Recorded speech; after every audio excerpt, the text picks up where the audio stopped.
ಬಾಗಲಕೋಟೆ ಜಿಲ್ಲೆ ಅಖಿಲ ಕರ್ನಾಟಕ ಮಾಜಿ ಸೈನಿಕರ ಸಂಘ ಹುನಗುಂದ ಮತ್ತು ವೀರನಾರಿಯರು ಹಾಗೂ ಹಾಲಿ ಸೈನಿಕರು ಮತ್ತು ಸೈನಿಕರ ಅಭಿಮಾನ ಬಳಗದ ಸಹಯೋಗದಲ್ಲಿ ದಿನಾಂಕ ಜುಲೈ 26, 2026 ರಂದು ಮುಂಜಾನೆ 11 ಗಂಟೆಗೆ 27ನೇ ಕಾರ್ಗಿಲ್ ವಿಜಯೋತ್ಸವದ ಅಮರಜವಾನ ಭಾವಚಿತ್ರದ ಶೋಭಾಯಾತ್ರೆ ಮೆರವಣಿಗೆ ಹಾಗೂ ಹುತಾತ್ಮಯೋಧರ ಗೌರವ ನಮನದ ವೇದಿಕೆ ಸಮಾರಂಭವು ಹುನಗುಂದ ಪಟ್ಟಣದ ವಿದ್ಯಾನಗರದ ಸೈನಿಕರ ಸಂಘದ ಕಾರ್ಯಾಲಯದಾವರಣದಲ್ಲಿ ಮಾಜಿ ಸೈನಿಕರ ಸಂಘದ ಅಧ್ಯಕ್ಷರಾದ ಗೌರವಾನ್ವಿತ ಸುಬೇದಾರ ಬಾಲಪ್ಪ ಕಿರಸೂರರ ಅಧ್ಯಕ್ಷತೆಯಲ್ಲಿ ಅದ್ಧೂರಿಯಾಗಿ ಜರುಗಿತು.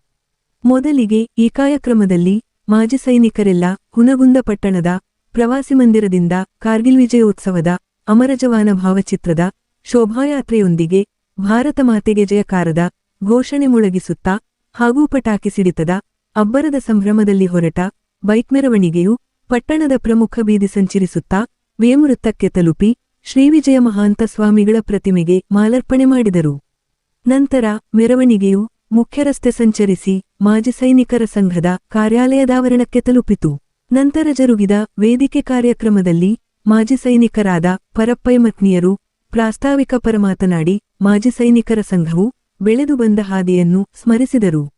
ನಂತರ 1999 ರ ಮೇ 3 ರಿಂದ ಜುಲೈ 26, 1999 ರ 85 ದಿನಗಳ ಕಾಲ ಆಪರೇಷನ್ ವಿಜಯದ ಹೆಸರಲ್ಲಿ ಜರುಗಿದ ಯುದ್ಧವು ಅತಿ ಎತ್ತರದ ಮತ್ತು ಕಡಿದಾದ ಕಣಿವೆ ಪ್ರದೇಶ ಹಾಗೂ -ಡಿಗ್ರಿ ಮೈಕೊರೆಯುವ ಚಳಿ ಮತ್ತು ರಕ್ತಹೆಪ್ಪುಗಟ್ಟುವ ವಾತಾವರಣದಲ್ಲಿ ಭಾರತೀಯ ಸೈನ್ಯವು ಎದೆಗುಂದದೆ ಸಾಗಿದ್ದನ್ನು ಪ್ರಸ್ತಾಪಿಸಿದರು. ನಂತರ ಮೇಲಸ್ತರದಲ್ಲಿದ್ದ ಭಜರಂಗ ಬೆಟ್ಟ, ಕಾರ್ಗಿಲ್, ದಾಸ್, ಟೈಗರ್ ಹಿಲ್ಸಂತಹ ಬೆಟ್ಟಗಳಲ್ಲಿ 32 ಪೋಸ್ಟ್ಗಳನ್ನು ಆಕ್ರಮಿಸಿ ಪಾಕ ಸೈನ್ಯವು ಕೈಯಲ್ಲಿ AK-47, 57 ಗನ್ ಮತ್ತು ಸಮತಟ್ಟದ ಪ್ರದೇಶದಲ್ಲಿ ಯುದ್ಧ ಟ್ಯಾಂಕರ್ ನಿಲ್ಲಿಸಿ ಹೊಂಚು ಹಾಕಿ ನಿಂತ ಸಂದಿಗ್ಧತೆಯ ಸನ್ನಿವೇಶವನ್ನು ಉಲ್ಲೇಖಿಸಿದರು. ನಂತರ ಭಾರತದ ಸೈನಿಕರು ಮಣಭಾರ ಶಸ್ತ್ರಾಸ್ತ್ರ ಮತ್ತು ಆಹಾರ ಹೊತ್ತು ಪ್ರಾಣದ ಹಂಗನ್ನು ತೊರೆದು ವಿಕ್ರಮ ಭಾತ್ರ, ಸೌರಭಕಾಲಿಯ, ಅಮನಕಾಲಿಯ ಸೇರಿ ಇತರೆ ವೀರಯೋಧರ ಅಪ್ರತಿಮ ಸಾಹಸ, ಶೌರ್ಯ, ಪರಾಕ್ರಮದ ಕೆಚ್ಚದೆ ಹೋರಾಟದಿಂದ ಶತ್ರುಪಾಳ್ಯದ ಸೈನ್ಯವನ್ನು ಹುಟ್ಟಡಗಿಸಿ ಅವರ ಕ್ರೂರ ಸಂಚನ್ನು ಚಿದ್ವಿಚಿದ್ರಗೊಳಿಸಿ ಆಕ್ರಮಿಸಿದ ಪ್ರದೇಶದಲ್ಲಿ ದೇಶದ ಬಾವುಟ ನೆಟ್ಟು ವಿಜಯ ಪತಾಕೆ ಹಾರಿಸದ್ದನ್ನು ಪ್ರಸ್ತಾಪಿಸಿದರು. ನಂತರ ಈ ಘೋರ ಯುದ್ಧದಲ್ಲಿ ಸುಮಾರು 696 ಶತ್ರು ಸೈನಿಕರ ಹೆಡೆಮುರಿ ಕಟ್ಟಿ ಸೆದೆಬಡದಿದ್ದನ್ನು ಹಾಗೂ ಸುಮಾರು 527 ನಮ್ಮ ಭಾರತೀಯ ಯೋಧರು ಹುತಾತ್ಮವಾದದ್ದು ಹಾಗೂ 584 ಸೈನಿಕರು ಗಾಯಗೊಂಡಿದ್ದ ರಣರಂಗದಿತಿಹಾಸವನ್ನು ಬಿಚ್ಚಿಟ್ಟರು. ನಂತರ ಈ ಯುದ್ಧದಲ್ಲಿ ನಿತ್ಯ 15 ಕೋಟಿಯಂತೆ ಖರ್ಚು ವೆಚ್ಚದೊಂದಿಗೆ ಸುಮಾರು 1110 ಕೋಟಿ ರೂಪಾಯಿಗಳು ದೇಶವು ಕಳೆದುಕೊಂಡು ಇಂದು 140 ಕೋಟಿ ಭಾರತೀಯರು ನೆಮ್ಮದಿಯಿಂದ ಉಸಿರಾಡುತ್ತಿದ್ದರೆ ಅದು ವೀರಯೋಧರ ಪ್ರಾಣತ್ಯಾಗ ಮತ್ತು ಬಲಿದಾನದ ಪ್ರತಿಫಲವಾಗಿದೆ ಎಂದು ಪ್ರತಿಪಾದಿಸಿದರು. ನಂತರ ಒಂದು ನಮ್ಮ ವೀರಯೋಧರ ಶೌರ್ಯ, ಸಾಹಸ, ತ್ಯಾಗ, ಬಲಿದಾನ ಸ್ಮರಿಸುವುದು ಹಾಗೂ ಯುದ್ಧದಲ್ಲಿ ಅಮರಜವಾನರ ಕುಟುಂಬಗಳ ಕಂಗಳದ ಕಂಬನಿಗಳಿಗೆ ಮಿಡಿಯುತ್ತಾ ಅವರ ಕಷ್ಟ ನೋವುಗಳಲ್ಲಿ ಭಾಗಿಗಳಾಗುವುದು ಹಾಗೂ ಸಾಂತ್ವನ, ಧೈರ್ಯ, ಶಕ್ತಿ ತುಂಬಬೇಕಾದುದು ಪ್ರತಿ ಭಾರತೀಯನ ಕರ್ತವ್ಯವೆಂದು ಕಿವಿಮಾತು ಹೇಳಿದರು. ಏತನ್ಮಧ್ಯೆ ಸಾರ್ವಜನಿಕರ, ಸಂಘ ಸಂಸ್ಥೆಗಳು ಮತ್ತು ಸ್ಥಳೀಯಾಡಳಿತದ ಸಹಯೋಗದಲ್ಲಿ ಆಚರಿಸಲ್ಪಡಬೇಕಾದ ಇಂತಹದ್ದೊಂದು ಕಾರ್ಯಕ್ರಮದಲ್ಲಿ ಒಬ್ಬರೇ ಒಬ್ಬ ರಾಜಕೀಯ ನಾಯಕರು, ಅಧಿಕಾರಿಗಳು, ಗಣ್ಯಮಾನ್ಯ ವ್ಯಕ್ತಿಗಳು ಪಾಲ್ಗೊಳ್ಳದೆ ನಿರಾಸಕ್ತಿ, ಅಗೌರವ ತೋರಿದಕ್ಕೆ ಆಕ್ರೋಶಭರಿತ ಮತ್ತು ಅಸಮಾಧಾನದ ಮಾತುಗಳು ಪ್ರಸ್ತಾಪವಾದವು. ನಂತರ ಸಂಘದಿಂದ ಹುತಾತ್ಮರಾದ ಯೋಧರ ಕುಟುಂಬದ ಜೊತೆಗೆ ಇರುವುದಾಗಿ ಹಾಗೂ ಮಕ್ಕಳಲ್ಲಿ ದ್ವೇಷ ಬೆಳೆಸದೆ ದೇಶಪ್ರೇಮ ಬೆಳೆಸಿರೆಂದು ಕಿವಿಮಾತು ಹೇಳಿದರು.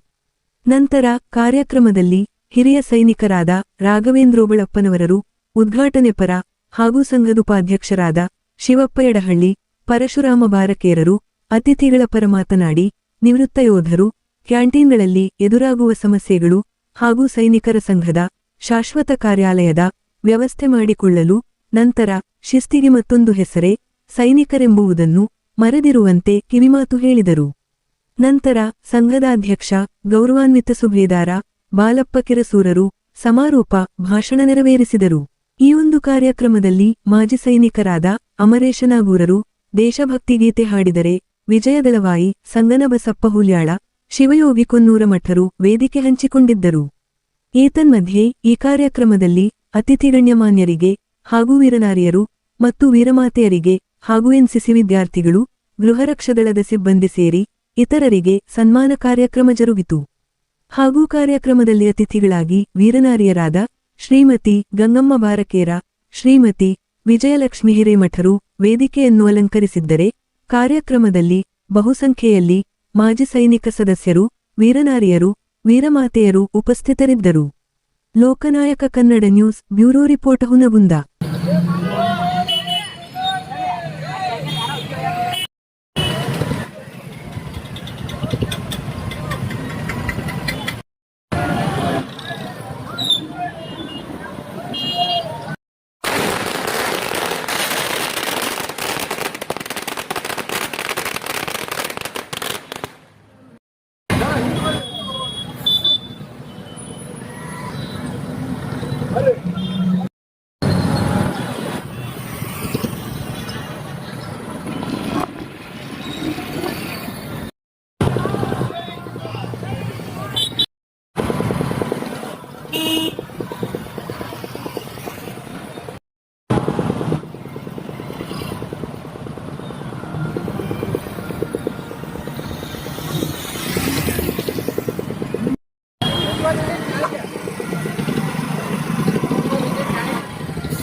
ಸ್ವಾಗತಿಸುತ್ತಿದ್ದೇನೆ.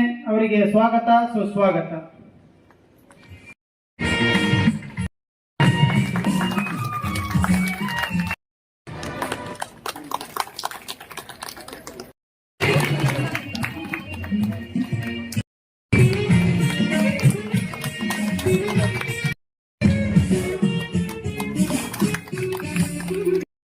ನಾಗರು ಮಾಜಿ ಸೈನಿಕರು.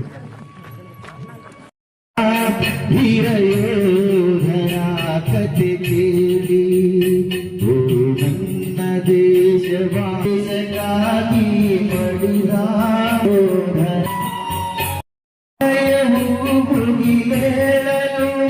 ಸ್ವಾತಂತ್ರ್ಯಕ್ಕೆ ಭಯವಾಗಲು ಕೊನೆವರೆಗೂ ಹೋರಾಡುತ್ತಲೇ ಕೊನೆವರೆಗೂ ರಣವಾಗಿ ಉರುಳಿದಲ್ಲಿ ತಾಯಿಯ ಋಣ ತೀರಿಸುತ್ತ ಕಣ್ಮುಚ್ಚಿ ಅಮರರು ಆದಿ ಈ ದೇಶಕ್ಕಾಗಿ ಮಡಿದ ವೀರಯೋಧರ ಕತೆ ಕೇಳಿ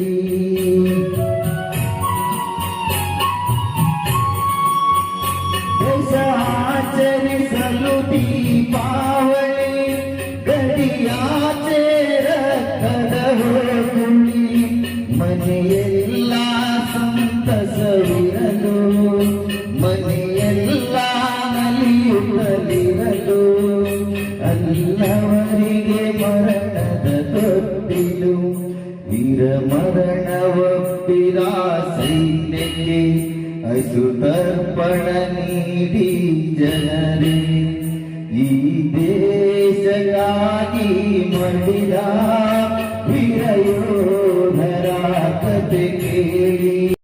ಒಂದು ಗೌರವ ಕೊಡ್ತಕ್ಕಂಥ ಸಂಕಲ್ಪ ಹಿಂದಿನಿಂದ ಬಹಳ ದೂರದಿಂದ ನಡೆದು ಬಂದಿದೆ. ಸೈನಿಕರಂದ್ರೆ ನೆನಪಾಗೋದು ಆಗಸ್ಟ್ 15 ತ್ರಿವರ್ಣ ಧ್ವಜ ಹಾರಿಸಬೇಕಾದ್ರೆ ಬಿಟ್ರೆ, ಅನ್ಯಾಯವಾದಾಗ ಜನವರಿ 26ರಂದೇನು ನಾವು ಸ್ವತಂತ್ರ ಪೀಠಿಕೆಗೆ ಧ್ವಜ ಹಾರಿಸ್ತೇವೆ ಗಣರಾಜ್ಯೋತ್ಸವಕ್ಕೆ, ಆಗ ನೆನಪಾಗುತ್ತೆ. ಇತ್ತೀಚೆಗೆ ಹುನಗುಂದ ತಾಲೂಕದಲ್ಲಿ ಅಖಂಡ ಬಾಗಲಕೋಟೆ ಜಿಲ್ಲೆಯಲ್ಲಿ ಪ್ರಥಮವಾಗಿ ದಿವ್ಯ ಸಂಘವನ್ನು ಸ್ಥಾಪಿಸಿ ಪ್ರಥಮವಾಗಿ ರಿಜಿಸ್ಟರ್ ಆಗದೇನೆ ಗುರುಭವನದಲ್ಲಿ ಪ್ರಥಮವಾಗಿ ಕಾರ್ಗಿಲ್ ವಿಜಯೋತ್ಸವವನ್ನು ಆಚರಿಸಿದ ಯಾರಾದ್ರೂ ಇದ್ರೆ ಅದು ಬಾಗಲಕೋಟೆ ಜಿಲ್ಲೆಯಲ್ಲಿ ಹುನಗುಂದ ತಾಲೂಕು ಮಾತ್ರ. ಸೂಕ್ತ ಹೆಸರನ್ನೇ ಕೊಟ್ಟಿದ್ದಾರೆ. ಯಾಕಂತಂದ್ರೆ ಸಂಘ ರಿಜಿಸ್ಟರ್ನೇ ಆಗಿಲ್ಲ, ಸಂಘದ ಪದಾಧಿಕಾರಿಗಳಿಗೆ ಯಾರು ನಾಮಕರಣವೇ ಆಗಿಲ್ಲ. ಆವಾಗ ಸಹಿತ ಇಷ್ಟೇ ವಿಜೃಂಭಣೆಯಿಂದ ನಾವು ಒಂದು ಕಾರ್ಗಿಲ್ ವಿಜಯೋತ್ಸವನ್ನ ನಾವು ಆಚರಿಸಿದ್ವಿ. ಅವತ್ತಿನ ದಿವಸ ನಮಗೆ ಬಲಗೈ ಬಂಟರಾಗಿ ಒಬ್ಬರಿದ್ರು, ಇವತ್ತು ಅವರು ಸ್ವರ್ಗವಾಸಿ ಆಗಿದ್ದಾರೆ. ಶ್ರೀಯುತ ಬಸವರಾಜ್ ತಾರವಾಳ ಸಾಹೇಬರು ಪ್ರಸಕ್ತ ಪೊಲೀಸರಿದ್ರು. ಅವರು ಬಹಳ ಸಾಥ್ ಕೊಟ್ಟರು ನಮಗೆ ವೇದಿಕೆ ಕೊಡ್ಬೇಕಾರೆ. ಇವತ್ತು ಸಹಿತ ಈ ಮಹನೀಯರ ಅಡಿಯಲ್ಲಿ ಅವರನ್ನು ಸಹಿತ ಸ್ಮರಿಸೋಣ. ವಿಶ್ವಸಂಸ್ಥೆಯಲ್ಲಿ ಏನಂತಂದ್ರ ಅದಕ್ಕಿಂತ ಪೂರ್ವದಲ್ಲಿ ಅಂದಿನ ದಿವಂಗತ ಅಟಲ್ ಬಿಹಾರಿ ವಾಜಪೇಯಿ ಅವರು ನಮ್ಮ ಭಾರತ ಪ್ರಧಾನಮಂತ್ರಿಗಳಿದ್ದಾಗ ಅಣ್ವಸ್ತ್ರ ಪರೀಕ್ಷೆ ಅಂತಕ್ಕಂಥದ್ದೊಂದು ಕೈಗೊಳ್ತಾರೆ. ಇದಕ್ಕೆ ಭಯಪಟ್ಟು ನೆರೆ ಪಾಪಿ ಪಾಕಿಸ್ತಾನ ಅವರು ಸಹಿತ ಗಾಬರಿ ಆಗಿಬಿಟ್ರು. ಅವರು ಭಾರತವ್ರು ಏನೋ ಮಾಡ್ತಾರೆ ಅಂತ ಹೇಳಿ ಅವರು ಮಾಡಕ್ ಹೋದ್ರು. ಅವರು ಸಹಿತ ಅಣ್ವಸ್ತ್ರ ಪರೀಕ್ಷೆಯನ್ನ ಮಾಡಿಕೊಂಡ್ರು, ಮಾಡಿ ಒಟ್ಟಾರೆಯಾಗಿ ತಯಾರಾದ್ರು. ಭಾರತದ ಪ್ರಧಾನಮಂತ್ರಿಗಳು ಭಾರತಕ್ಕೆ ಮರಳಿದ ಬೆನ್ನಲ್ಲಿಯೇ ಪಾಕಿಸ್ತಾನದ ಪ್ರಧಾನಿ ನವಾಜ್ ಶರೀಫ್ ಅವರಿಗೆ ಗೊತ್ತಿಲ್ಲದೇನೆ ಅಂದಿನ ಪಾಕಿಸ್ತಾನದ ಚೀಫ್ ಜನರಲ್ ಇರ್ತಕ್ಕಂಥವ್ರು ಪರ್ವೇಜ್ ಮುಷರಫ್ ಅವರು 200 ಜನ ಸೈನಿಕರ ತುಕಡಿಗಳನ್ನು ನೌಜಲ್ ಇನ್ಫೆಂಟ್ರಿ ಬಟಾಲಿಯನ್ ಅಂತಕ್ಕಂಥದ್ದನ್ನ ನಮ್ಮ ಕಾರ್ಗಿಲ್ ಲೊಕೇಶನ್ ಕಳಿಸ್ತಾರೆ. ಯಾಕಂತಂದ್ರೆ ತಮ್ಗೆಲ್ರಿಗೂ ಗೊತ್ತಿದೆ, ಅಲ್ಲಿ ಶೀತ ಹಿಮ ಜಾಸ್ತಿ ಇರೋದ್ರಿಂದ ವಾಡಿಕೆಯಂತೆ ಫೆಬ್ರವರಿಯಲ್ಲಿ ಅಲ್ಲಿ ಸೈನಿಕರು, ಭಾರತೀಯ ಸೈನಿಕರು ತಮ್ಮ ಪೋಸ್ಟ್ ಅನ್ನ ಖಾಲಿ ಮಾಡಿ ಕೆಳಗಡೆ ಬರ್ತಾರೆ, ಮತ್ತೆ ಹೋಗೋದು ಮೇದಲ್ಲಿ. ಅದೇ ರೀತಿ ಪಾಕಿಸ್ತಾನದವರು ಖಾಲಿ ಮಾಡಬೇಕಂತ ಒಂದು ಆದೇಶ ಇತ್ತು. ಆದರೆ ಆದೇಶವನ್ನು ನಾವು ಯಾವತ್ತಿಗೂ ಹೆತ್ತ ತಾಯಿಗೆ ಅನ್ಯಾಯ ಬಗೆಯಲು ಅಂತಕ್ಕಂತಹ ಆದೇಶವನ್ನ ನಾವು ಭಾರತೀಯರು ಪಾಲಿಸ್ತಾ ಬಂದ್ವಿ. ಆದರೆ ಪಾಪಿ ಪಾಕಿಸ್ತಾನಕ್ಕೆ ಇದು ಅರಿವಾಗಲಿಲ್ಲ. 10 ಪೋಸ್ಟ್ಗಳನ್ನ ಕ್ಯಾಪ್ಚರ್ ಮಾಡಿಕೊಂಡಂತಹ ನೌಜಲ್ ಇನ್ಫೆಂಟ್ರಿ ಬಟಾಲಿಯನ್ ಪಾಕಿಸ್ತಾನದ್ದು. ತದನಂತರ ಸತತವಾಗಿ 32 ಪೋಸ್ಟ್ಗಳನ್ನ ಅವರು ಆಕ್ರಮಣ ಮಾಡ್ಕೊಂಡ್ಬಿಟ್ರು. ಹಾಗೆ ಅಲ್ಲಿ ಹೋಗಿರ್ತಕ್ಕಂಥ ಶ್ರೀನಗರದ ಕುರಿಗಾಹಿಗಳು, ತಾಹಿರ್ ಅಂತಕ್ಕಂಥವ್ರು, ಇತರ ಸಂಗಡಿಗರು ಅವರ ಹಾವಭಾವಗಳನ್ನು ನೋಡಿ, ಅವರ ಒಡನಾಟಗಳನ್ನು ನೋಡಿ ಭಾರತಕ್ಕೆ ಸಂದೇಶ ಕಳಿಸ್ತಾರೆ, ರಕ್ಷಣಾ ಇಲಾಖೆಗೆ ಸಂದೇಶ ಕಳಿಸ್ತಾರೆ. ಏನಂತಂದ್ರೆ ಇಲ್ಲಿ ಯಾರೋ ಬಂದು ಅವಿತುಕೊಂಡು ಭಾರತದ ಪೋಸ್ಟ್ ನಲ್ಲಿ ಕುಳಿತಿದ್ದಾರೆ ಅಂತಕ್ಕಂಥದ್ದು. ಆಗ ಸಹಜವಾಗಿಯೇ ಪಾಕಿಸ್ತಾನಕ್ಕೆ ಭಾರತ ಕೇಳಿದಾಗ ಅಲ್ಲಿ ಬಂದು ಕುಳಿತವರಿಗೆ ನಮಗೆ ಯಾವುದೇ ಸಂಬಂಧ ಇಲ್ಲ, ಅವರು ನಮ್ಮ ಸೈನಿಕರು ಅಲ್ವೇ ಅಲ್ಲ, ಅವರು ನಿಮ್ಮದೇ ಆಗಿರ್ತಕ್ಕಂಥ ಭಾರತದ ಶ್ರೀನಗರದ ಉಗ್ರವಾದಿಗಳಿರಬಹುದು ಅಂತಕ್ಕಂಥ ತಿರುಗೇಟನ್ನ ಭಾರತಕ್ಕೆ ಕೊಡ್ತಾರೆ. ಅಷ್ಟಾದರೂ ಸಹಿತ ಭಾರತದ ರಕ್ಷಣಾ ಇಲಾಖೆ ಆಗಲಿ, ಪ್ರಧಾನಮಂತ್ರಿಗಳಾಗಲಿ ಯಾರು ಎದೆಗುಗ್ಗದೆ ಅವರನ್ನ ಪ್ರಥಮವಾಗಿ ಸೌರಭ್ ಕಾಲಿಯಾ ಅಂತಕ್ಕಂಥ ವ್ಯಕ್ತಿಯನ್ನು ಕೊಟ್ಟು, ಜೊತೆಗೆ 7 ಮಂದಿ ಗಸ್ತು ಪಡೆಗಳನ್ನು ಕೊಟ್ಟು ಗಸ್ತಿಗಾಗಿ, ನಿರೀಕ್ಷೆಗಾಗಿ ಕಳಿಸ್ತಾರೆ. ಭಾರತಕ್ಕೆ ಬರಲೇ ಇರಲಿಲ್ಲ. ಹಾಗಾಗಿ ಮತ್ತೆ ಭಾರತಕ್ಕೆ ನೋಡಿ ಎಷ್ಟೊಂದು ತಾಳ್ಮೆ ಇದೀವಿ. ಹೌದಾ, 7 ಜನ 8 ಜನ ಹೊಡೆದಾಕಿದ್ದಾರೆ ಅಂದ್ರೆ ಅವ್ರೇನು ದೊಡ್ಡ ಉಗ್ರವಾದಿಗಳಲ್ಲ, ನೋಡೋಣ ಅಂತೇಳಿ ಮತ್ತೊಂದು ಸಾರಿ ನಮ್ಮ ತಂಡವನ್ನು ಕಳಿಸ್ತಾರೆ. ಕಳಿಸಿದಾಗ ಯಾವಾಗ ಸಂದೇಶ ಬರುತ್ತೆ, ಅವರು 10 ಅಲ್ಲ ಬರೋಬ್ಬರಿಯಾಗಿ 32 ಪೋಸ್ಟ್ಗಳನ್ನ ಆಕ್ರಮಣ ಮಾಡಿಕೊಂಡಿದ್ದಾರೆ ಅಂತಕ್ಕಂಥ ವಿಷಯ ಬಂದಾಗ ಅವಾಗ ಭಾರತದ ಪ್ರಧಾನಮಂತ್ರಿಗಳಲ್ಲಿ, ರಕ್ಷಣಾ ಮಂತ್ರಿಗಳಲ್ಲಿ ಒಂದು ಸಂದೇಶವನ್ನು ಕೊಡ್ತಾರೆ. ಅಲ್ಲಿ ಬಂದು ಕುಳಿತಂತವರು ಯಾರೋ ನಾರ್ಮಲ್ ಪುಡಿ ಉಗ್ರಗಾಮಿಗಳಲ್ಲ, ಇವರು ನಿಯೋಜನೆಗೊಂಡಂತಕ್ಕಂಥ ಪ್ರೊಫೆಷನಲಿ ಆರ್ಮಿ ಟ್ರೈನರ್ಸ್ ಪಾಕಿಸ್ತಾನಿಗಳೇ ಅಂತಕ್ಕಂಥದ್ದು ಒಂದು ಕನ್ಫರ್ಮ್ ಮಾಡ್ಕೊತಾರೆ. ಮಾಡ್ಕೊಂಡ್ಮೇಲೆ ಇಮಿಡಿಯೇಟ್ ಆಗಿ ಪ್ರಧಾನಮಂತ್ರಿಗಳು CCS ಸಭೆಯನ್ನು ಕರೀತಾರೆ. ಕ್ಯಾಬಿನೆಟ್ ಸೆಕ್ರೆಟರಿ ಆಯ್ತು, ಯಾವುದಿಲ್ಲ, ಹಾಗಾದ್ರೆ ನಮಗೆ ಈಗ ತುರ್ತಾಗಿ ವಾಯುಸೇನೆಯನ್ನು ನಾವು ಬಳಸಬೇಕು, ನೌಕಾಸೇನೆಯನ್ನು ಬಳಸಬೇಕು, ಭೂಸೇನೆಯನ್ನು ತ್ವರಿತಗತಿಯಲ್ಲಿ ಆಪರೇಷನ್ ಆರಂಭಿಸಬೇಕು ಅಂತಕ್ಕಂಥದ್ದು. ಆ ಮಾತಿಗೆ ಹೋಗೊಟ್ಟು ಸಫೇದ್ ಸಾಗರ್ ಅಂತಕ್ಕಂಥ ಹೆಸರನ್ನು ಇಟ್ಕೊಂಡು ಈ ವಿಜಯೋತ್ಸವಕ್ಕೆ ಹೋರಾಡಿ ಘನಘೋರವಾಗಿ 13ರಿಂದ 18,000 ಮೀಟರ್ ಎತ್ತರದಲ್ಲಿರ್ತಕ್ಕಂತಹ ಪಾಕಿಸ್ತಾನದ ಸೇನೆಯನ್ನ ಹೊಡೆದುಹಾಕುವಲ್ಲಿ ಯಶಸ್ವಿಯಾಯಿತು ಅಂದ್ರೆ ಅದು ಭಾರತೀಯ ವಾಯುಸೇನೆ. ಈ ಭಾರತೀಯ ವಾಯುಸೇನೆ ಮಾಡಿರ್ತಕ್ಕಂತಹ ಸಾಹಸವನ್ನ ಇದುವರೆಗೂ ಭಾರತದಲ್ಲಿ ಯಾರು, ಭಾರತದಲ್ಲಿ ಅಲ್ಲ ಪ್ರಪಂಚದಲ್ಲೇ ಯಾವ ಸೇನೆ ಇನ್ನುವರೆಗೂ ಮಾಡಿಲ್ಲ. ಇದು ಅಪ್ಡೇಟ್ 2026, ಇನ್ನುವರೆಗೂ ಮಾಡಿಲ್ಲ, ಮಾಡಕ್ಕೂ ಆಗಲ್ಲ. ಯಾಕಂದ್ರೆ 13,000ರಿಂದ 18,000 ಕಿಲೋಮೀಟರ್ ಮೇಲೆ ಇರ್ತಕ್ಕಂತಹ ಸೈನಿಕರನ್ನ ಮೇಲಿಂದ ವಾಯುಸೇನೆ ಹೊಡೆದಾಕಿದ್ರೆ ಕೆಳಗಡೆ ಭೂಸೇನೆ ಹೊಡೆದಾಗ್ತಾ ಇದೆ, ಮತ್ತೆ ಸಾಗರ ಮುಖಾಂತರ ಬರ್ತಕ್ಕಂಥವ್ರನ್ನ ನಮ್ಮ ನೌಕಾಸೇನೆ ಹೊಡೆದಾಗ್ತಾ ಇದೆ. ಹಾಗಾಗಿ ಒಂದು ಕೈಯಲ್ಲಿ ಯಾವತ್ತಿಗೂ ಚಪ್ಪಾಳೆ ತಟ್ಟಿದ್ರೆ ಆಗಲ್ಲ. ಬರ್ಲಿ ನಮ್ಮ 527 ಸೈನಿಕರು ಮಾಡಿದಂತ ಒಂದು ದಿವ್ಯವಾದ ಚಪ್ಪಾಳೆ ಉದ್ದೇಶಿಸಿ ದೇಶಕ್ಕೆ ಸುಭದ್ರವಾದ ಒಂದು ತಳಹದಿಯನ್ನು ಕಲ್ಪಿಸಿ ದೇಶಕ್ಕೆ ಭಂಗ ಬರದೆ ಚ್ಯುತಿ ಬರದಾಗೆ ಕೆಲಸ ಮಾಡ್ತಾರೆ ಅಂದ್ರೆ ಅವರು 3 ಪಡೆಯ ಸೈನಿಕರು, ಒಟ್ಟಾರೆ ಭಾರತೀಯ ಸೈನಿಕರು. ಯಾಕಂತಂದ್ರೆ ಸೈನಿಕರಿಗೆ ಅನ್ಯಾಯ ಮಾಡೋದು ಗೊತ್ತಿಲ್ಲ, ಅನ್ಯಾಯ ಸಹಿಸುವುದು ಗೊತ್ತಿದೆ. ಸಹಿಸ್ತಾ ಹೋದ್ರೆ ಮುಂದೆ ಅದರ ಋಣ ತೀರಿಸಲಿಕ್ಕೂ ಸಹಿತ ಅವ್ರನ್ನ ಭೂಮಿ ಮೇಲೆ ಬದುಕಿಸ್ಲಿಕ್ಕೆ ಆಗಲ್ಲ. ಹಾಗಿದ್ದಾಗ ಅದಾದ ನಂತರ ನಮ್ಮ ಕ್ಯಾಪ್ಟನ್ ವಿಕ್ರಮ್ ಬಾತ್ರಾ ಅವರು ಹೋಗ್ತಾರೆ. ಅವರು ಸಹಿತ ಅಷ್ಟೇ ಸದೃಶವಾಗಿ ಭಾರತದ ಗಡಿಯಲ್ಲಿ ಹೋರಾಡ್ತಾರೆ. ಹೋರಾಡಿ ಬರಬೇಕಾದ್ರೆ ಅವರಿಗೂ ಸಹಿತ ಎದೆಗೆ ಗುಂಡು ಬೀಳುತ್ತೆ. ಚಿತ್ರಣ ಹೆಂಗಿರ್ತದಪ್ಪ ಅಂದ್ರೆ ಕಾರ್ಗಿಲ್ ನಲ್ಲಿ ನಡೆದಂಥದ್ದು ನಿಮ್ಮ ಕಣ್ಣು ಮುಂದೆ ಬರ್ತದೆ. ಎದೆಗೆ ಗುಂಡು ಬಿಡಿದಾಗ ಸ್ವಾಭಾವಿಕ ವ್ಯಕ್ತಿ ಕುಸಿದು ಬೀಳುವುದು ಸಹಜ. ಅವಾಗ ಪಾಕಿಸ್ತಾನಿ ಸೈನಿಕ ಅಂತಾನೆ, ಏ ಕ್ಯಾಪ್ಟನ್ ವಿಕ್ರಮ್ ಬಾತ್ರಾ, ಏ ಶೇರ್ಷಾ, ನಿನ್ನ ಕತೆ ಮುಗಿತು, ನಿನ್ನನ್ನ ಹೊತ್ಕೊಂಡು ಹೋಗ್ಲಿಕ್ಕೆ ನಾವು ತಯಾರಾಗಿದ್ದೀವಿ ಅಂತ ಹೇಳ್ತಾರೆ. ಅವಾಗ ಅವನು ಹೇಳ್ತಾನೆ ಕ್ಯಾಪ್ಟನ್ ವಿಕ್ರಮ್ ಬಾತ್ರಾ ಅವರು, ಬಾದ್ಶಾಹಣೆ ಮರಣ ಇಲ್ಲಿ ಹೊಂದಿದ್ರು ಸರಿ, ಎಲ್ಲಿ ಹೊಂದಿದ್ರು ಸರಿ, ನಿಮ್ಮನ್ನು ಮಾತ್ರ ಬಿಡೋದಿಲ್ಲ ಅಂತಕ್ಕಂಥ ಮಾತನ್ನ ತನ್ನ ಸೈನಿಕರಿಗೆ ಹೇಳ್ತಾ ಹೊಡಿರಿ ಬಿಡಬೇಡ ಅಂತ ಹೇಳ್ತಾರೆ. ಅಷ್ಟೊತ್ತಿಗೆ ಸಹಿತ ಭಾರತೀಯ ನಮ್ಮ ಶೇರ್ಷಾ ಈ ದಿಲ್ ಮಾಂಗೆ ಮೋರ್, ಬಯಸಿದಂತ ಕ್ಯಾಪ್ಟನ್ ವಿಕ್ರಮ್ ಬಾತ್ರಾ ಸೈನಿಕರು ಅವರನ್ನು ಎದೆ ಮೇಲೆ ಇಟ್ಕೊಂಡು ಹೆಗಲ ಮೇಲೆ ಹಾಕೊಂಡು ಭಾರತದ ತ್ರಿವರ್ಣ ಧ್ವಜವನ್ನ ಕಾರ್ಗಿಲ್ದಲ್ಲಿ ನಡಾಕ್ತಾರೆ, ಅಂದ್ರೆ ಕಾರ್ಗಿಲ್ದಲ್ಲಿ ಹುಗಿತಾರೆ ಆ ಐಸ್ನಲ್ಲಿ. ಅವಾಗ ಹೇಳ್ತಾರೆ, ಒಬ್ಬ ಹೋದ್ರೆ ಏನಾಯ್ತು, ಇಂಥ ದಿಲ್ ಮಾಂಗೆ 10 ಶೇರ್ಷಾಗಳು ನಮ್ಮ ಸೈನಿಕರಿದ್ದಾರೆ ಅಂತಕ್ಕಂಥದ್ದು. ಅದಾದ ನಂತರ ಹೇಳ್ತಾ ಹೋದ್ರೆ ಇವಾಗ ಸಹಿತ ಒಬ್ರು ಯೋಗೇಂದ್ರ ಸಿಂಗ್ ಅಂತಿದ್ದಾರೆ, ಅವರದಂತೂ ಅಗೋಚರ ಗತಿ. ತನ್ನ ಜೊತೆ ಇರ್ತಕ್ಕಂಥ 7 ಜನ ಸಹಚರನ ಕಳೆದುಕೊಂಡು ತಿರುಗಿ ನೋಡಿದಾಗ ಒಬ್ಬರೇ ಇದ್ದದ್ದು. ಪಾಕಿಸ್ತಾನದ 100 ಸೈನಿಕರು ಬಂದು ಅವ್ರನ್ನು ಹೊಡಿಬೇಕಾದ್ರೂ ಸಹಿತ ಪಾಕಿಸ್ತಾನಕ್ಕೆ ಗೊತ್ತಾಗಿತ್ತು ಬಹುಶಃ 100,000 ಜನ ಭಾರತೀಯರು ಇರಬೇಕಂತ. ಆದ್ರೆ ಅಲ್ಲಿದ್ದು ಮಾತ್ರ 7 ಜನ. ಆ 7 ಜನ ಬರೋಬ್ಬರಿ ಪಾಕಿಸ್ತಾನಿಯ ಸೈನಿಕರನ್ನ 100 ಜನರನ್ನ ಹೊಡೆದಾಕ್ತಾರೆ.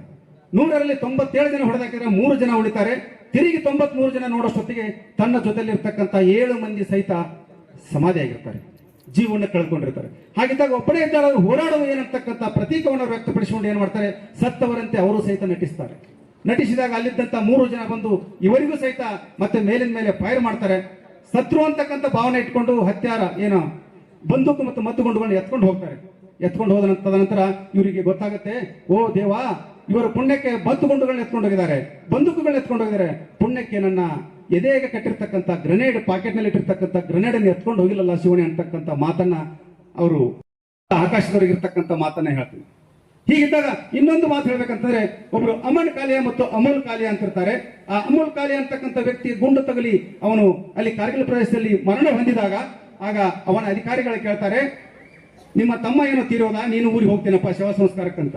ಅವಾಗ ಅವನು ಹೇಳ್ತಾನೆ ಸರ್ಕಾರಕ್ಕೆ, ನಾನು ಹೋಗೋದಿಲ್ಲ, ನಮ್ಮ ತಮ್ಮನ ಸಂಸ್ಕಾರವನ್ನು ಮಾಡ್ಲಿಕ್ಕೆ ಊರಿನ ಜನ ಐತಿ, ನಾಡಿನ ಜನ ಐತಿ, ಒಂದು ಕಂಡೀಷನ್, ನನ್ನ ತಮ್ಮ ಎಲ್ಲಿ ಮರಣ ಹೊಂದಿದನಲ್ಲ ಅಲ್ಲಿ ನನ್ನ ಕಳಿಸ್ರಿ, ನಾನು ಹೊಂದಿದ್ರೆ ಮರಣ ಹೊಂದಿರಿ, ಇಲ್ಲ ಜಯಶಾಲಿಯಾಗಿ ಬರ್ತೀನಿ ಅಂತಕ್ಕ ಅಮನ್ ಕಾಲಿಯಾ ಅಂತಕ್ಕಂಥ ವ್ಯಕ್ತಿ ಹೇಳ್ತಾನೆ.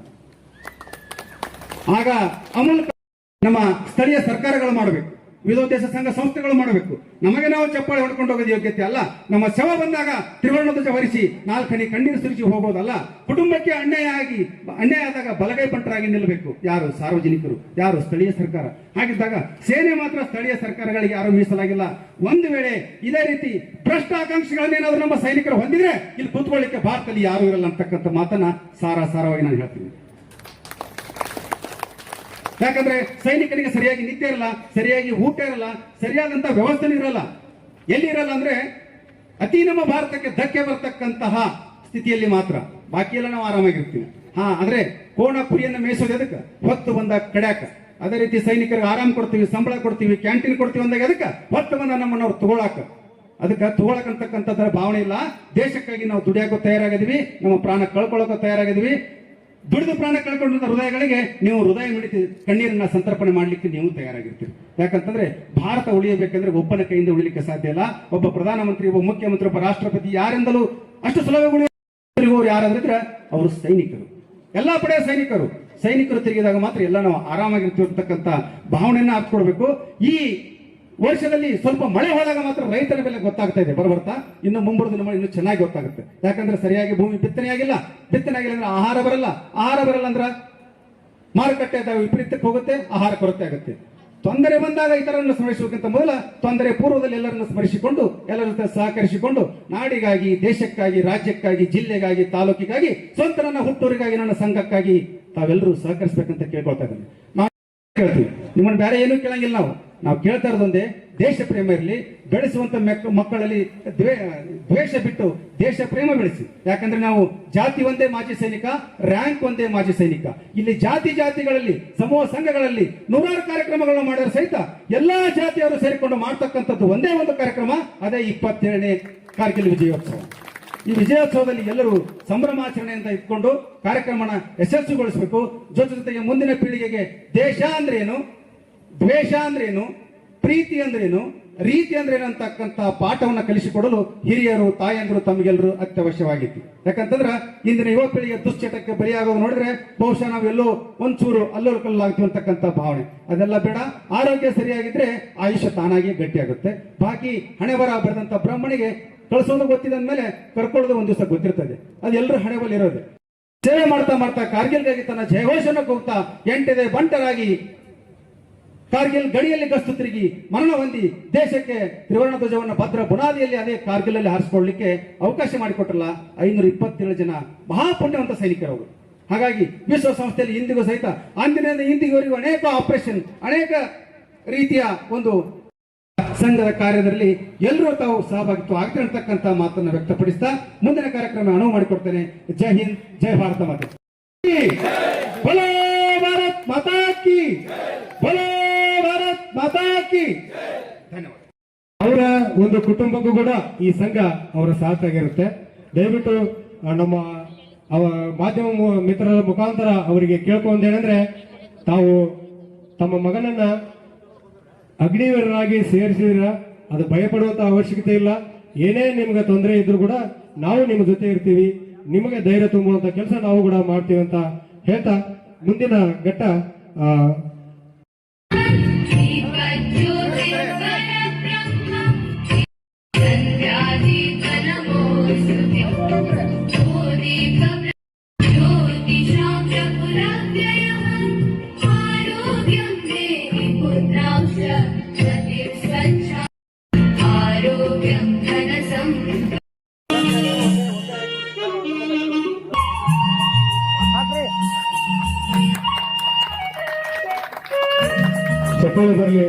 ಇಲ್ಲ. ಯಾಕೆ ಖುಷಿ ಇಲ್ಲ ಅಂದ್ರೆ ಅಂತಾದ ಸಮಾಚಾರ ಯಾವುದು ಮಿಲಿಟರಿ ಇರೋದು ಹೇಳೋದಲ್ಲ. ವರ್ಷಕ್ಕೆ ತಿಂಗಳ ಒಂದ್ಸಲ ದರ್ಬಾರ್ ನಡೀತೈತಿ ಯೂನಿಟ್ನ್ಯಾಗ. ಸಿಒ ಏನ್ ಮಾಡ್ತಾನ, ಟ್ರೈನಿಂಗ್ ಇದ್ದು ಅದನ್ನೆಲ್ಲ ಹೇಳಿ ಖುಷಿ ಯಾವ್ದಾರ ಒಂದು 2-3 ಖುಷಿ ಮಾತು ಹೇಳ್ತಾನ. ಆ ರೀತಿ ನಿಮಗೆ ಮುಂದಲ ಸರಿ ನಮ್ಮ ಅಧ್ಯಕ್ಷರು ಏನಪ್ಪ ಅಂದ್ರೆ ಖುಷಿ ಆಗುವಂತದು ಸಮಾಚಾರ ಕಲೆಕ್ಟ್ ಮಾಡಿ ಇಡಬೇಕು. ಬಂದ ಕೂಡಲೇ ನಿಮಗೆ ಏನು ಹೇಳ್ಬೇಕಪ್ಪ, ECH ಆಗೈತೆ ಅಂದ್ರೆ ಮೊದಲು ಇದ್ದಿದ್ದಿಲ್ಲ ಇಲ್ಲಿ, ಅದು ಈಗೆಲ್ಲ ಆತು. ECH ಮೊದಲು ಯಾಕೆಲ್ಲಪ್ಪ ಅಂತಂದ್ರೆ ಅಷ್ಟು ಜನ ECH ಕಾರ್ಡ್ ಮಾಡಿದ್ದಿಲ್ಲ, ಅದಕ್ಕೆ ECH ಜಲ್ದಿ ಆಗಿಲ್ಲ. ಈಗ ಆತು, ಅದನ್ನ ನೀವು ಉಪಯೋಗ ತಗೋಬೇಕು. ಎಲ್ಲಿಪ್ಪ ಏನ್ ಮಾಡ್ಬೇಕು, ಹ್ಯಾಂಗ್ ಹೋಗ್ಬೇಕು, ಔಷಧ ಭಾಳ ಚಲೋ ಕೊಡ್ತಾರ. ಆಮೇಲೆ ಈಗ ನೋಡ್ರಿ ಅಲ್ಲಿ ಇದು ಇದ್ದಿದ್ದಿಲ್ಲ, ಲಿಫ್ಟ್ ಇದ್ದಿದ್ದಿಲ್ಲ. ಏನ್ 5-6 ಮಂದಿ ಕೂಡಿ ಮಾಡ್ಯಾರ, ಅವರೇ ಕಟ್ತಾರೆ ಬಾಡಿಗೆ. ಆಮೇಲೆ ನೀವು ತಿಂಗಳ ಪೇ ಸ್ಲಿಪ್ ತೆಗಿಸ್ಬೇಕು. ನಿಮ್ ಪಗಾರ ಎಷ್ಟೈತಿ ಅನ್ನೋದು ನಿಮ್ಗೆ ಗೊತ್ತಿಲ್ಲ. ಬಂತ ಹೋತ ಅನ್ನೋದು ಪೇ ಸ್ಲಿಪ್ಗಳು ಗೊತ್ತಾಗತ್ತೆ. ಅದಕ್ಕೆ ಒಬ್ಬರು ಬೇಕಿಲ್ಲ ಅದಕ್ಕೆ ಮಾಡೋರು. ಅದಕ್ಕೆ ಹೆಂಗಪ್ಪ ಅನ್ನೋದು ಎಲ್ಲಾರು ಬಂದಿರ್ತೀರಲ್ಲ ತಿಳ್ಕೊಂಡು ಇಲ್ಲಿ ಮಾಡಿ ಒಂದು ಆಫೀಸ್ನೊಳಗೆ ಕಂಪ್ಯೂಟರ್ ಇಡಬೇಕು. ಇಷ್ಟು ಹೊತ್ತಾಗಿ ನಿಮ್ಮದು ಪಗಾರದ್ದು ಏನಾದ್ರೂ ಕಷ್ಟ ಗಿಷ್ಟ ಬಂದು ಹೇಳಕ ಅದೆಲ್ಲ ಹೇಳಿ ನೀವು ಕೊಟ್ಟು ಇದನ್ನ ಮಾಡ್ಬೇಕಂತ ಹೇಳಿ ನಾನು ಹೇಳಿಕೊಂಡು ನಂದು 2 ಮಾತು ಮುಗಿಸ್ತೇನೆ. ಮತ್ತೇನು ಇಲ್ಲ ಹೇಳಕ್ ನನ್ನ ಹತ್ರ. ಕಾಲದಲ್ಲಿ ಬಂದು ಮಾಡಬೇಕಾದಂತ ಕರ್ತವ್ಯ ಏನಂತಂದ್ರೆ, ನನ್ನ ಬಿಟ್ಟು ಇನ್ನೊಬ್ಬರಿಗೆ ಸೇವೆ ಮಾಡುವುದು. ನಮ್ಮ ಸೈನಿಕರ ಕರ್ತವ್ಯ ಇದೇ ಇತ್ತು. ತನ್ನ ಬಾಳನ್ನು ಬದಿಗೆ ಇಟ್ಟು ಇನ್ನೊಬ್ಬರ ಸಲುವಾಗಿ, ಅಂದರೆ ಇನ್ನೊಬ್ಬರ ಜೀವಕ್ಕೆ ಸಲುವಾಗಿ ಹೋರಾಡಿ ಈ ದೇಶವನ್ನು ಸುರಕ್ಷಿತ ಇಟ್ಟುಕೊಂಡು ಇಲ್ಲಿವರೆಗೆ ಬಂದಿದ್ದಾರೆ. ಈ ಭಾರತ ಮಾತೆ ಬಹಳ ಶಕ್ತಿಯವಳು. ನಮ್ಮ ಭಾರತದವರಿಗೆ ಇಷ್ಟೊಂದು ಶಕ್ತಿ ಕೊಟ್ಟಾರಂದ್ರೆ ನಾ ಹೇಳಿಕೆ ಅಷ್ಟೇ ಅಲ್ಲದೆ ಉಳಿದೆಲ್ಲರದು ಚೆನ್ನಾಗಿರ್ಬೇಕಂತ ನಮ್ಮ ಕರ್ತವ್ಯವನ್ನು ಮುಗಿಸಿ ಇವತ್ತು ನಾವು ರಿಟೈರ್ಮೆಂಟ್ ಆಗಿ ಬಂದಿದ್ದೇವೆ. ಇನ್ನು ಮೇಲೆ ಮತ್ತೊಂದು ಕರ್ತವ್ಯ, ನಮ್ಮ ಕುಟುಂಬವನ್ನು ಅದೇ ತರ ಒಂದು ಡಿಸಿಪ್ಲಿನ್ ಲೈನಲ್ಲಿ ತಂದು ಅವ್ರಿಗಾದ್ರೂ ಇದೇ ತರ ದೇವರು ಶಕ್ತಿ ಕೊಡ್ಲಿ, ಇನ್ನೊಬ್ಬರನ್ನು ಕಾಪಾಡಲಿ ಅನ್ನೋದು ಒಂದು ಉದ್ದೇಶಪೂರ್ವಕ ಇಟ್ಟುಕೊಂಡು ನಾವು ನಮ್ಮ ಮಕ್ಕಳಿಗೆ ಅದೇ ತರ ಶಿಕ್ಷಣ ಕೊಡಬೇಕಂತ ತಮ್ಮಲ್ಲಿ ನಾನು ಕೇಳ್ತಾ ಇದ್ದೇನೆ. ಒಬ್ಬ ಮನುಷ್ಯ ಏನೋ ಏನೋ ಏನೋ ಒಂದು ಸರ್ಕಲ್ನಲ್ಲಿ ಗಲಾಟೆ ಮಾಡಿ ಇದ್ದ ನಮ್ಮ ಮಾಜಿ ಸೈನಿಕರ ಒಳ್ಳೆದಿಂದ ಡಿಸಿಪ್ಲಿನ್ ಕಾಯ್ಕೊಂಡು ಬಂದು ಕೆಲಸ ಮಾಡ್ಕೊಂಡು ಬಂದವರು ಅವ್ರನ್ನು ಒಂದು ಏನೋ ಸ್ವಲ್ಪ ಕ್ಷಣದಲ್ಲಿ ನಮ್ಮೆಲ್ಲರದು ಮರ್ಯಾದೆಯನ್ನು ತೆಗೆದುಬಿಟ್ಟ. ತಾವು ಅವರ ಕುಟುಂಬದವರು ಹೆಣ್ಣು ಮಕ್ಕಳು ಏನಿದ್ದಾರಲ್ಲ, ದಯಮಾಡಿ ಅವರಿಗೆ ತಿಳಿಲಿಲ್ಲ ಅಂದ್ರೆ ತಾವಾದ್ರೂ ಸ್ವಲ್ಪ ಡಿಸಿಪ್ಲಿನ್ ನಲ್ಲಿ ತಾವಾದ್ರೂ ಹೇಳ್ಬೋದು.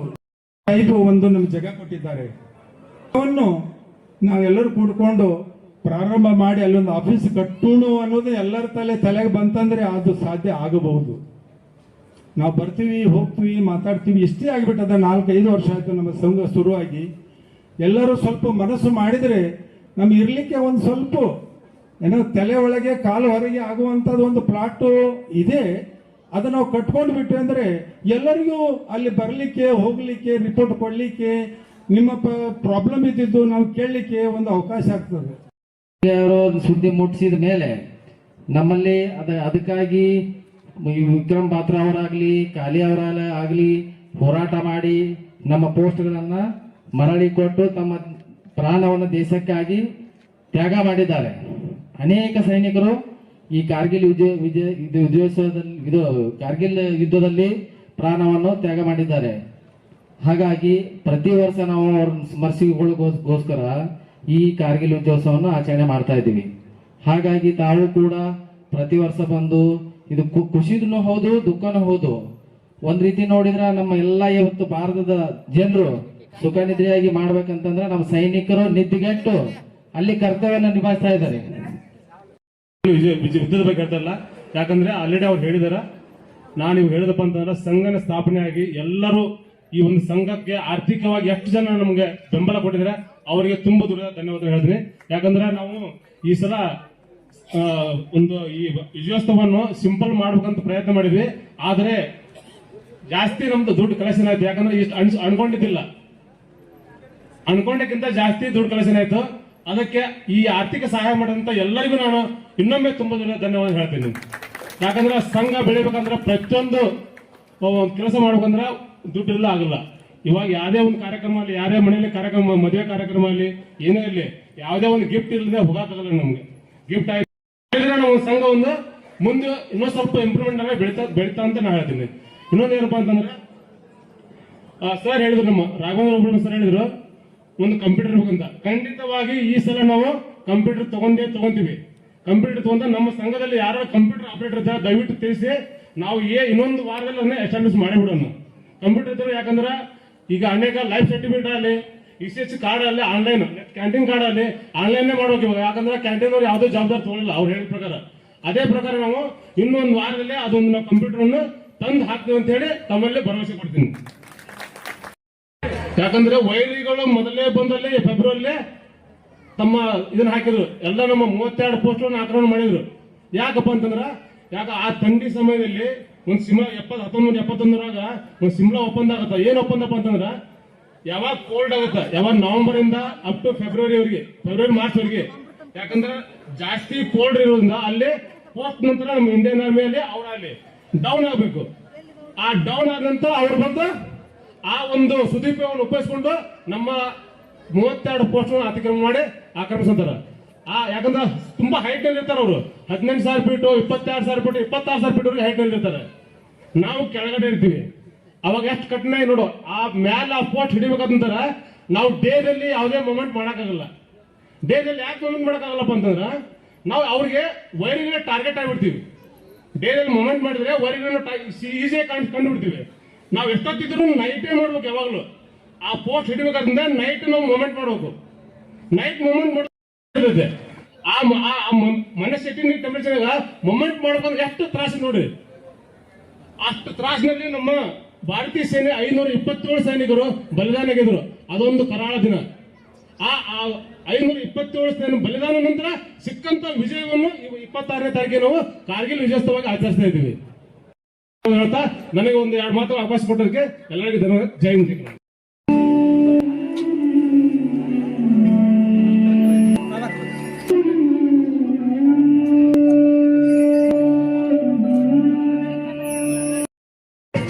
ಶಾಲಷ್ಟೇ ತಾವು ಹಾಕ್ಬೇಕು. ಅವ್ರ ಲಗ್ನ ನಾವು ಯಾರೋ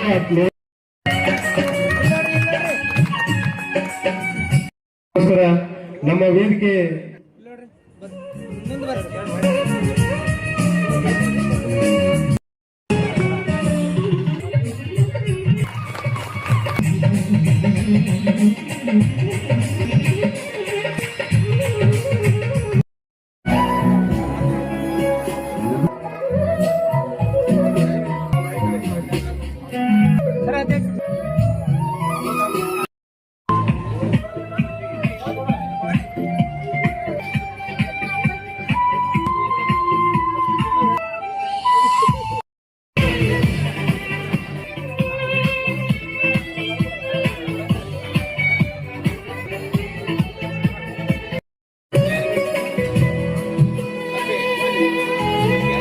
ಸೈನಿಕರಿಗೆ ಈ ಸನ್ಮಾನ ಯಾಕಪ್ಪ ಅಂತಂದ್ರೆ ನೀವು ಕೆಲಸ ವತಿಯಿಂದ ಸ್ವಾಗತ ವಂದನಾರ್ಪಣೆ ಹೇಳ್ತೇನೆ. ಹಾಗೂ ಈ ವೇಳೆ ಆಗಮಿಸಿದಂತ ನಮ್ಮ ಅವರೇ ಆದ ಬಾಲಪ್ಪ ಕಿರ್ಸು ಅವರಿಗೂ ಸಹಿತ ವಂದನೆಗಳು. ದೇಶಕ್ಕೆ ಪ್ರಾಣ ತ್ಯಾಗ ಮಾಡಿದಂತ ಎಲ್ಲ ಸೈನಿಕರಿಗೆ ನಾವು 1 ನಿಮಿಷ ಮೌನಾಚರಣೆ ಧರ್ಮ, ಯಾಕಂದ್ರೆ ಅವರ ಆತ್ಮ ಎಲ್ಲೇ ಇದ್ರೂ ಶಾಂತಿ ಇರಲಿ. ಹಾಗೆ ಅವರ ಆತ್ಮ ಇನ್ನೂ ಇದನ್ನ ಯಾಕೆ ಮಾತಾಡ್ತಿದ್ದೀನಿ ಅಂದ್ರೆ ನಮ್ಮ ಬಾರ್ಡರ್ನಲ್ಲಿ ಅಂದ್ರೆ ಅವರ ಒಂದು ಮನಸ್ಸು ಚಿಕ್ಕದು, ವಯಸ್ಸಿನಲ್ಲಿ ಹಿರಿಯರು, ಮನಸ್ಸು ಚಿಕ್ಕದು. ಯಾಕಂದ್ರೆ ಚಿಕ್ಕ ಮನಸ್ಸಿನ ಸ್ವಭಾವದವರು ನಮ್ಮ ಜೈ ಹಿಂದ್.